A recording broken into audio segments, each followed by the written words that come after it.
are talking about an argument from the ancient times, an echo of the voices of the Jewish people of Mecca. We are told from Ibn Abbas that the Jews came to the Prophet and asked him about the Dhu'l-Qarnayn. This question in particular has led to the dismantling of Islam and the debunking of Islam during the time of the Prophet. In the Quran, we are told plainly that the Jews asked him, right, about Dhu'l-Qarnayn. It says, they will ask thee of Dhu'l-Qarnayn. Many translators called it Dhu'l-Qarnayn, Dhul-Qarnayn.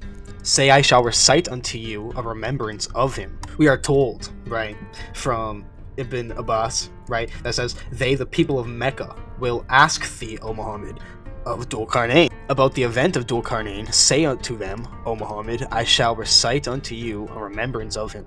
I shall recite to you an explanation of his event. Jalal-Jalain tells us that this is about the Jews of Mecca, because Mecca was ran by Jews during the time of Muhammad, right? It says, and they, the Jews, questioned you concerning Dhu'l-Qarnayn, whose name was what? Alexander. We'll get to that later. He was not a prophet. Say, I shall recite unto you, mention an account of him, of his affair. Now, let's see what this account of him is, right? It says, lo, we made him strong in the land, and gave him unto everything a road.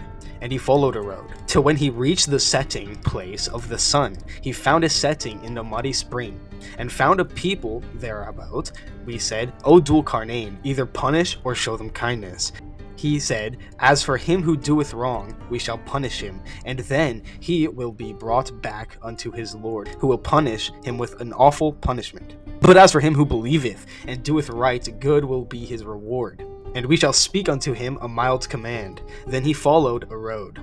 Till then he reached the rising place of the sun. He found it rising on a people, for whom we had appointed no shelter therefrom. So it was, and we knew all concerning him.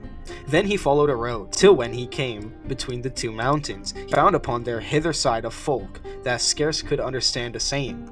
They said, O Dhu'l-Qarnayn, lo, Gog and Magog are spoiling the land, so may we pay thee tribute, on condition that thou set a barrier between us and them? He said, that wherein my Lord hath established me is better than your tribute. Do but help me with strength of men. I will set between you and them a bank. Give me pieces of iron, keep this in mind, till when he had leveled up the gap between the cliffs, and said, blow, till when he had made it a fire. He said, bring me a molten copper to pour thereon. And Gog and Magog were not able to surmount, nor could they pierce it. He said, this is a mercy from my Lord. But when the promise of my Lord cometh to pass, he will lay it low, for the promise of my Lord is true. And on that day we shall let some of them surge against others, and the trumpets will be blown. Then we shall gather them together in one gathering. On that day we shall present hell to the disbelievers, plain to view. To summarize the continuity of what we just read within these passages of the Quran, there is basically historically a wall that was built by iron, and it will be around to the end of times, right, and is separating us from a horrific people that will basically wreak terror once the wall comes down. And this is a prophecy of the end times inside of the Quran. The reason why this is significant is because there is a fable of Alexander the Great, which goes in grave detail about just that, right? That there's basically a wall that was built by iron, and that the people cannot climb over it, the people cannot go under it, and the people will basically be separated till the end of times, and the wall will come down. Now, for the next part of the video, we will be reading an account of what the fable of Alexander the Great, the Syriac version of Alexander the Great, tells us about Alexander's life and how it resembles the story of Dhu'l-Qarnayn within the Quran. The history of Alexander the Great, right, being the Syriac version, tells us that Alexander asks for power. He says, give me power from thy holy heavens. This is in page 146. That I may receive strength greater than that of the kingdoms of the world, and that I may humble them. In chapter 18 of the Quran, in verse 84, we are told in Allah's perspective, saying, we established his power on earth, and we gave him the ways. So you see here clearly Alexander asking God, give me power, and in the Quran, it's Allah's perspective saying, I gave him power. We established him power. Allah speaking in plural majesty, Allah established his power on earth. Page 145, we are told, upon what the heavens rest and what surrounds all creation. The nobles answered and said to the king, bid us speak. And he commanded them, and they spoke and said to him, as to the king my lord, which thy majesty or thy greatness desires to go and see, namely upon what the heavens rest and what surrounds the earth. The terrible seas which surround the world will not give thee a passage, because there are 11 bright seas on which the ships of men sail. Beyond these there is about 10 miles of dry land, and beyond these 10 miles there is the fetid sea, which surrounds all creation. Men are not able to come near to this fetid sea, neither can ships sail thereon. No bird is able to fly over it, for if a bird should attempt to fly over it, it is caught and falls, and it is suffocated therein. Its waters is like pus, and if men swim therein, they die at once. And the leaves of the trees which are by its side are shriveled up by the smell of these waters. Though fire licked them, so the nobles spoke to the king Alexander. But he said to them, have ye gone on your feet and seen that the sea is thus? They made answer to him, yeah, O wise king, this very thing which thy majesty has thought occurred to us also. We went to see upon what the heavens rest, but the fetid sea would not give us a passage. Alexander said unto them, I do not account you as liars, but although ye went, and the sea did not give you a passage to cross, yet I too will go see all the ends of the heavens. And they put ships to sea and sailed on the sea 4 months and 12 days, and they arrived at the dry land beyond the 11 bright seas. And Alexander and his troops encamped, and he sent and called to him the governor who was in the camp, and said to him, are there any men here guilty of death? And they said unto him, we have 7 men in bonds who are guilty of death. And the king said to the governor, bring hither these evildoers. And they brought them, and the king commanded them, and said, go ye to the shore of the fetid sea, and hammer in stakes, that the ships may be tried thereto, and prepare everything needful for a force about to cross the sea.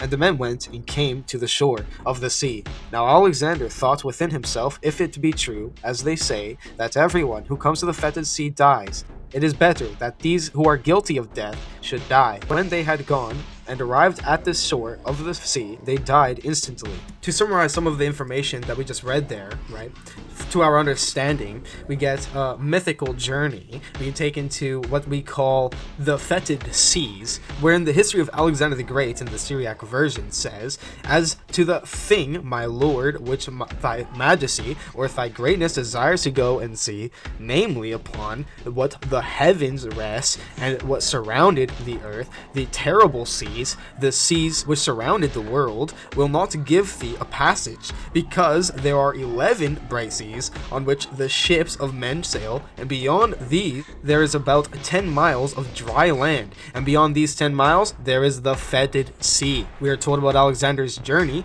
that they said they put ships to sea and sailed on the sea for 4 months and 12 days, and they arrived at the dry land beyond the 11 bright seas, which it goes into the story of the punishments of how they said if there was wrongdoers, and they said yes, there was wrongdoers, which had the death punishment. And Alexander the Great said in this fable that they should be brought, and they were to step onto the fetid sea, because the fetid sea was said to kill whatever goes near it, including birds that fly over it or humans that go near it or step in it. In the Quran, it makes mention of this. Specifically in Quran 18:85-86, it says, on such way he followed until when he reached the setting of the sun, he found it set in a spring of murky water. Near it he found a people who said, O Dhu'l-Qarnayn, thou hast authority either to punish them or to treat them with kindness. And with the narrative that was given to us from the life of Alexander in the Syriac account, gives explanation to what it is talking about, how it will punish them, right? The Great, so the history of Alexander the Great, goes on to say, so the whole camp mounted, and Alexander and his troops went up between the fetid sea and the bright sea to the place where the sun enters the window of heaven. For the sun is the servant of the Lord, and neither by night nor by day does he cease from his traveling. The place of his rising is over the sea, and the people who dwell there, when he is about to rise, flee away and hide themselves in the sea, that they be not burnt by his rays. and he passes through the midst of the heavens and to the place where he enters the window of heaven. In the Quran, in chapter 18, verse 90, it clearly tells us, until when he reached the rising place of the sun, and he found it rising on a community, not we made for them against it a shelter. The Quran, right, is vague in detail on why the people have no shelter, but again, the story of Alexander the Great seems to give explanation to what the Quran is talking about. When Alexander had heard what the old man said, he marveled greatly at the great sea which surrounded all creation. And Alexander said to his troops, "Do you desire that we should do something wonderful in this land?" They said to him, "As thy majesty commands, we will do." The king said, "Let us make a gate of brass and close up this breach." His troops said, "As thy majesty commands, we will do." And Alexander commanded and fetched 3,000 smiths, workers in iron, and 3,000 men, workers in brass. And they put down brass and iron and kneaded it as a man kneads when he works clay. Then they brought it and made a gate, the length of which was 12 cubits, and its breadth from mountain to mountain, the length of which was 12 cubits. And he hammered it into the rocks of the mountains, and it was fixed in with brass and iron. Created things shall anger God, and sin shall increase, and wrath shall reign, and the sins of mankind shall mount up, and shall cover the heavens, and the Lord will stir up in his anger the kingdoms that lie within this gate. For when the Lord seeks to slay men, he sends men against men, and they destroy one another. And the Lord will gather together the kings and their hosts, which are within this mountain. They shall all be assembled at his beck, and shall come with their spears and swords, and shall stand behind the gate, and shall look up to the heavens, and shall call upon the name of the Lord, saying, "O Lord, open to us this gate." And the Lord shall send his sign from heaven, and a voice shall call on this gate. It shall be destroyed, fall at the beck of the Lord. It shall not be opened by the key which I have made for it. And a troop shall go through this gate which I have made, and a full span shall be worn away from the lower threshold by the hoofs of the horses, which with their riders shall go forth to destroy the land by the command of the Lord. Now let's look at the comparisons within the Quran of what we just read. In the Quran it says, until when he reached between the two mountains, he found besides them a community not who would almost understand his speech. They said, "O Dhu'l-Qarnayn, indeed Yajuj and Majuj are corruptors in the land. So may we make for you an expenditure on that. You make between us and between them a barrier." He said, "What has established me in it, my Lord, is better, but assist me with strength. I will make between you and between them a barrier. Bring me sheets of iron." Until when he had leveled between the two cliffs, he said, "Blow," until when he made it fire. He said, "Bring me, I pour over it molten copper." So not were they able to scale it, and not were they able to penetrate it. Further down it says, "And we will leave some of them on that day to surge over others, and will be blown in the trumpet, then we will gather them all together." Now, some of the major comparisons of what we just read inside of the history of Alexander the Great and the Quran would be one, the wall that was built by iron. The Quran, it makes mention how this wall that was made by iron was built between two mountains, similar to the history of Alexander the Great. Another similarity that we have is that the wall could not be penetrated, nor could it be passed over, or nor could it be crawled under. The history of Alexander the Great specifically mentions, even if footmen were able to pass through, a horse with its rider would be unable to pass as long as the gate that was hammered down with bolts stood. Another similarity that is within these two accounts would be the reason why the wall was built, the reason why the wall was designed. Now, it was designed, right, to keep the people from beyond the barrier of the two cliffs from attacking the rest of the world. It is said that at the end of the times, inside the history of Alexander the Great, that the people will be gathered. No, it's the gathering of the people inside the Quran, right? It says the people will be gathered inside the Quran. In the Syriac version of Alexander the Great, it says verbatim,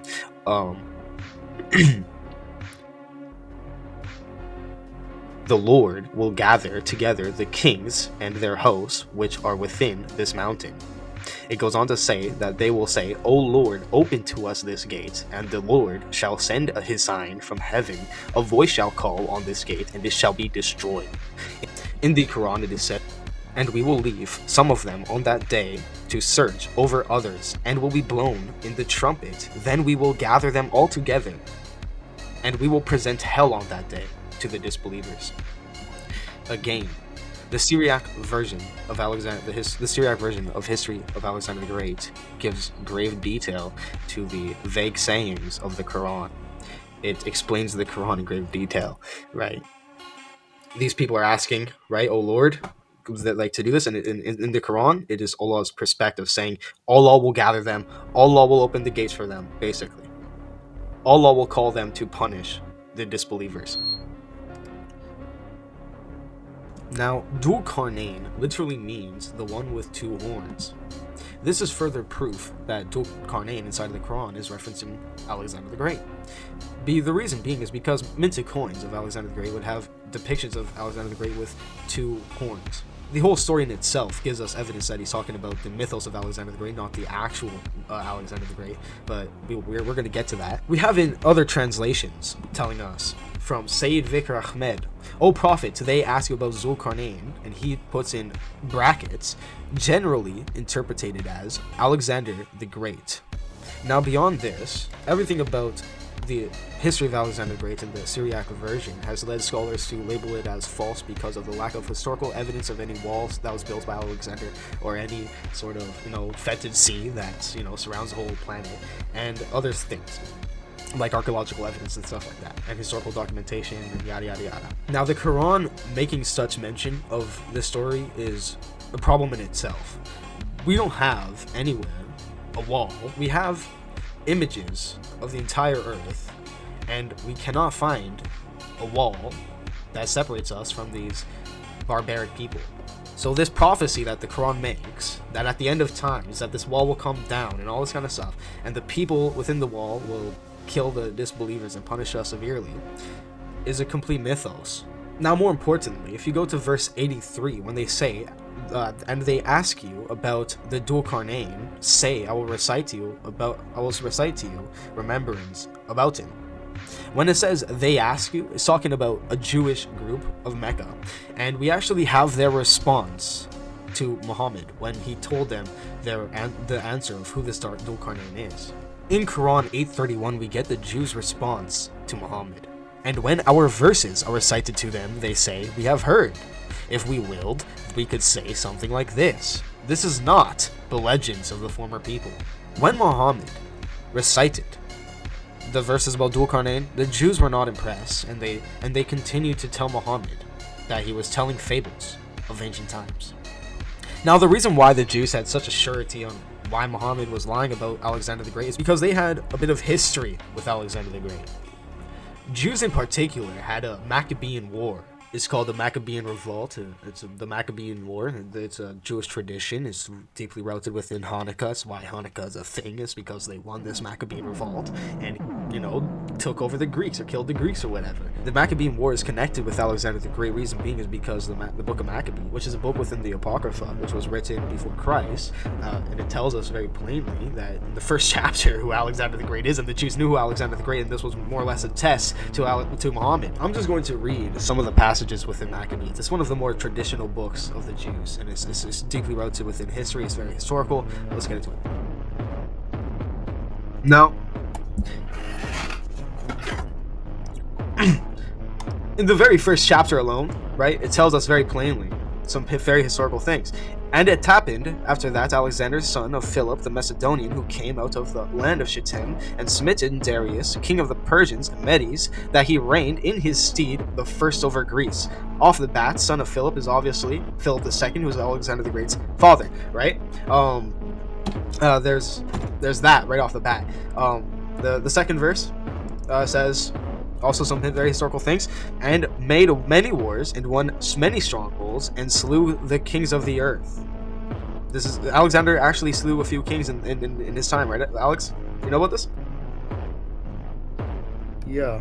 And went through to the ends of the earth and took spoils of many nations, insomuch that the earth was quiet before him, whereupon he was exalted and his heart lifted up. And he gathered a mighty strong host and ruled countries, nations, and kings, who became tributaries unto him. Now, Alexander in particular was actually called King of Kings one time because he was known to be a king over many kings. So this is another historical accurate statement. It goes on to say, and after these things he fell sick and perceived that he should die. Wherefore he called his servants, such as were honorable, and had been brought up with him from his youth, and parted his kingdom among them while he was yet alive. So, this is in particular is talking about the War of the Successors. Alexander's generals, right, were basically appointed to their own kingdoms. They had their own kingdoms within Alexander the Great's kingdoms, and they actually went out to do their own wars. And it goes on to say, so Alexander reigned 12 years, and then he died. This is also another true statement. And his servants bear rule everyone in his place. And after his death, they all put crowns upon themselves. So did their sons after them, many years, and the evils were multiplied in the earth. This is talking about the Jewish perspective on the Maccabean Wars and being, subjugated and all that kind of stuff by the Greeks. And there came out of them wicked root Antiochus, surnamed Epiphanes, son of Antiochus the king, who had been a hostage at Rome. He had reigned in the 137th year of the kingdom of the Greeks. Now, this is a very interesting mention because Antiochus in particular is, if we go back up, Alexander the Great's father is Philip II. He was Philip II's general, and after Alexander died, he took over the Jewish jurisdiction, basically, and basically kind of led on the first reasonings of the Maccabean Wars. Now, in particular, the Jews had a very deep history connected to Alexander the Great. They literally wrote a book about him. Within their traditions, there's a whole holiday called Hanukkah, right, where they celebrate the death of Greeks, and the more so the success of the revolt over the Greeks and the war that they won. And to put in a little bit more thing, if we are to believe that these were true Jews around Muhammad, these people, right, would celebrate all of the traditions that the Jews had, like Hanukkah, which was developed during the Maccabean Wars, after they won the Maccabean Wars, after the revolt of the Maccabean of the revolt of the Jews, the Maccabean revolt, have you? So within their history, within their traditions, they would have known of Alexander the Great. When they were questioning Alexander, and he gave such an answer, what was their answer to them? You are telling fables of ancient times. And at that, I'll see you in the next one.